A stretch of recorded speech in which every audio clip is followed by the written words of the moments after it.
क्या मैं पूछ सकता हूँ कि तुम मेरी मदद क्यों करना चाहती हो? क्योंकि मैं जानती हूँ कि तुम बेगुनाह हो और तुम्हें फंसाया गया है, इसलिए मैं तुम्हारी मदद करना चाहती हूँ। मुझे किसी की मदद की जरूरत नहीं। ये मेरी अपनी जंग है, उसे लड़ूंगा भी मैं ही।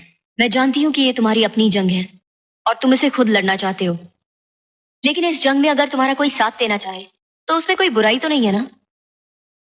क्या मैं पूछ सकता हूँ कि तुम मेरी मदद क्यों करना चाहती हो? क्योंकि मैं जानती हूँ कि तुम बेगुनाह हो और तुम्हें फंसाया गया है, इसलिए मैं तुम्हारी मदद करना चाहती हूँ। मुझे किसी की मदद की जरूरत नहीं। ये मेरी अपनी जंग है, उसे लड़ूंगा भी मैं ही।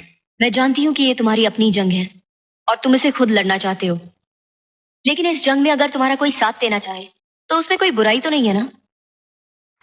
क्या मैं पूछ सकता हूँ कि तुम मेरी मदद क्यों करना चाहती हो? क्योंकि मैं जानती हूँ कि तुम बेगुनाह हो और तुम्हें फंसाया गया है, इसलिए मैं तुम्हारी मदद करना चाहती हूँ। मुझे किसी की मदद की जरूरत नहीं। ये मेरी अपनी जंग है,